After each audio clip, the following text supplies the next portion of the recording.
అస్త్రం ప్రేక్షకులకు నమస్కారం.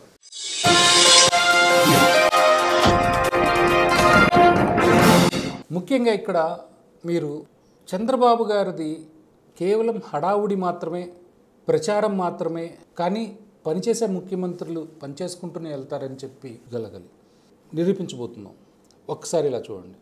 చంద్రబాబు నాయుడు గారు 1000 రూపాయల పెన్షన్ ఇస్తా అంటున్నారు. ఆ 1000 రూపాయల పెన్షన్ అనేది పక్కన కేసీఆర్ గారు ఇస్తున్నారు, భారతదేశంలో వేరియస్ స్టేట్స్ ఇస్తాం. ఒకసారి దాని వివరాలు చూడండి. సో చంద్రబాబు నాయుడు గారు ఇక్కడ చేస్తున్న ప్రచారం దుర్మార్గమైన ప్రచారం. అందరూ ఇస్తున్నారు, ఈయనొక్కడే ఇవ్వట్లేదు. Note this point. అలాగే సాధికారిక సర్వే అని చెప్పి స్టార్ట్ చేశారు. దానికి దాదాపు సంవత్సరం దాటిపోయినా కానీ ఇంకా పూర్తి కాలేదు ఆంధ్రప్రదేశ్లో. అదే కేసీఆర్ గారు ప్రపంచవ్యాప్తంగా ఉన్న తెలంగాణ వాళ్ళందరినీ పిలిపించి ఒకే ఒక్క రోజులో కంప్లీట్ చేయగలిగారు. ఒకే ఒక్క రోజు. ఆ డీటెయిల్స్ చూడండి.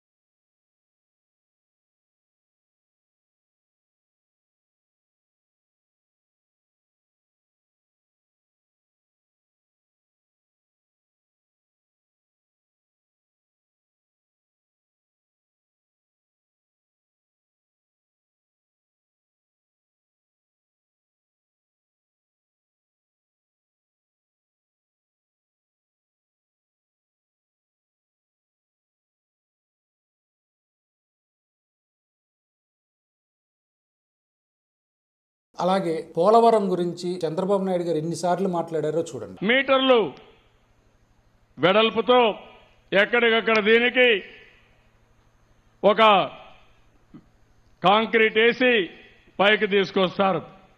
ఇంకో పక్కన చూస్తే ఈ ప్రాజెక్ట్ అంతా కూడా 2018కి పూర్తి చేయాలని, గ్రావిటీతో నీళ్లు ఇవ్వాలని ఒక సంకల్పంతో ముందుకు పోతున్నాం. 2019 లోపల పూర్తి ప్రాజెక్టు పూర్తి చేసి జాతికి అంకితం చేయాలని ఒక దృఢ సంకల్పంతో ముందుకెళ్తున్నాం. ఈ ప్రాజెక్టు వల్ల నేరుగా ఈస్ట్ గోదావరి, వెస్ట్ గోదావరి, విశాఖపట్నం, కృష్ణా, గుంటూరు, కొంత ప్రకాశానికి కూడా నీళ్లు వెళతాయి.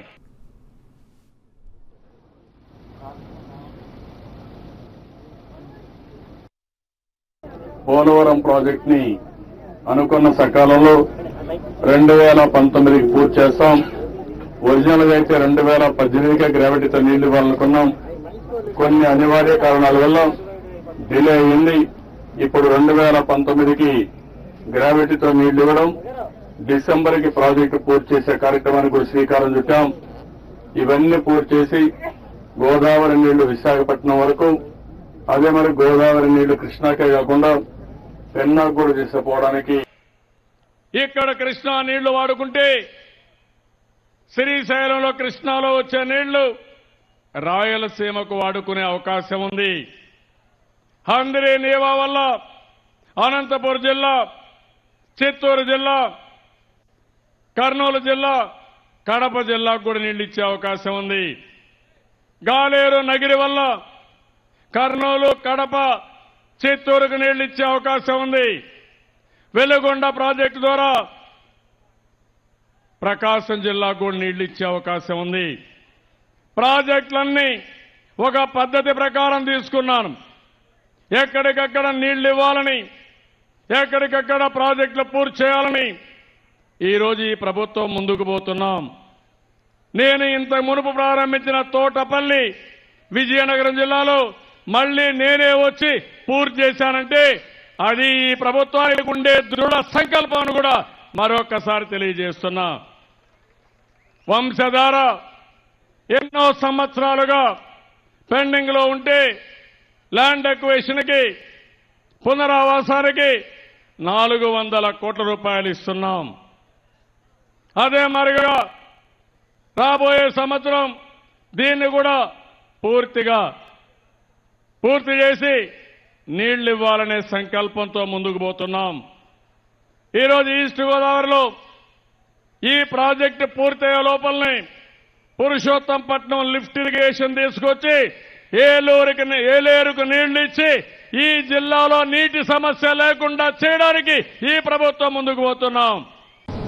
2018 మేకి గ్రావిటీతో నీళ్లు రావాలి, కుడి కాలువ ఎడమ కాలువకు రావాలి. 2018 ఎండ్కి కానీ బిఫోర్ మన ఎలక్షన్స్ లోపల ప్రాజెక్ట్ పూర్తి కావాలి. దానికంతా కూడా డీటెయిల్డ్ ప్లాన్, డయాఫామ్ వాళ్ళు ఎవరు చేస్తారు, అక్కడ గేట్లు ఏ విధంగా ముందు తీసుకుపోవాలి, స్పిల్ ఛానల్ ఎవరు చేస్తారు, అదే మాదిరిగా ఏవైతే ఉన్నాయో మెయిన్ డ్యామ్ వర్క్ ఏ విధంగా చేయాలి, అదే మరి పవర్ హౌస్ ఏ విధంగా రావాలి, ఇవన్నిటికీ యాక్షన్ ప్లాన్ తయారు చేశాం. Minute details day wise total activity finalise చేశాం. నిన్న కూడా నేను మాట్లాడినప్పుడు మొత్తం మళ్ళీ ఫైన్ ట్యూనింగ్ చేయాల్సి వస్తే ఫైన్ ట్యూనింగ్ చేశాం.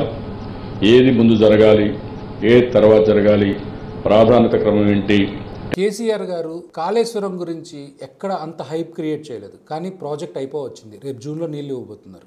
ఒకసారి ఆ ప్రాజెక్ట్ వివరాలు చూడండి. కాళేశ్వరం నీళ్లు వస్తాయి, వచ్చే జూన్ కంటే శాశ్వతంగా తెలంగాణకు ప్రయోజనం చేకూరుస్తున్న ఉద్దేశంతో కాళేశ్వరం ఎత్తిపోతల పథకానికి చాలా సంతోషం.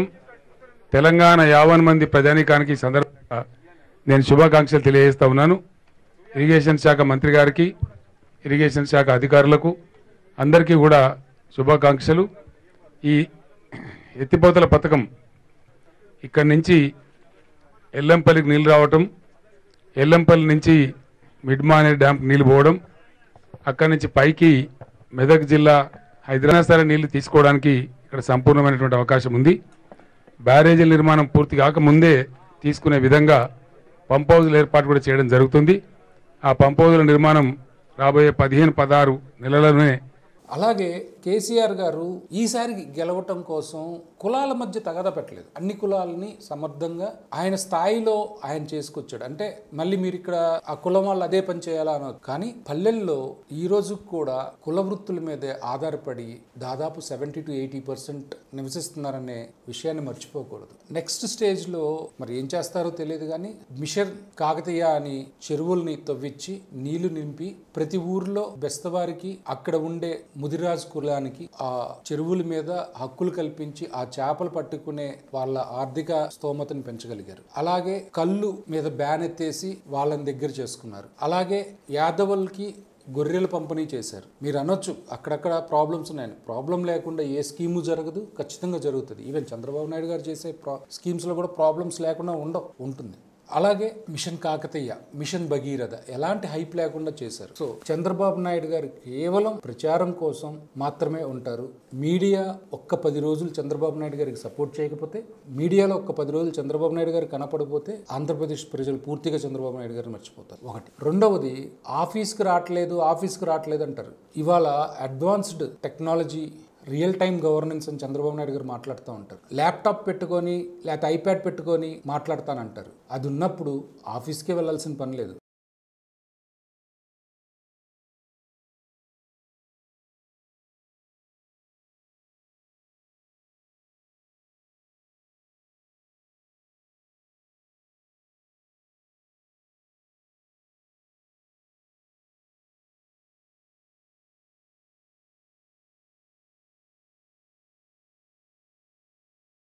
వీడియో కాన్ఫరెన్సింగ్ ఉంది, ఇంటర్నెట్ ఉంది, ఇవన్నీ చేయొచ్చు. ప్రగతి భవన్ దాటి కేసీఆర్ గారు బయటకు రావట్లేదు, కానీ పనులు వేగంగా జరుగుతున్నాయి. తేడా గమనించండి.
నేను ఇక్కడ కేసీఆర్ గారిని వెనకేసుకు రావట్లా, జస్ట్ కంపారిజన్ చెప్తున్నా. అలాగే ఒరిస్సా ముఖ్యమంత్రి నవీన్ పట్నాయక్ గారు ఏ రోజు హైప్ క్రియేట్ చేయరు, ఆయన పనిలో ఆయన చేసుకుంటూ వెళ్తున్నారు. Thank you. ఈ వీడియో కనుక మీకు నచ్చితే లైక్ చేయండి, మా ఛానల్ని సబ్స్క్రైబ్ చేసుకోవడం మాత్రం మర్చిపోకండి.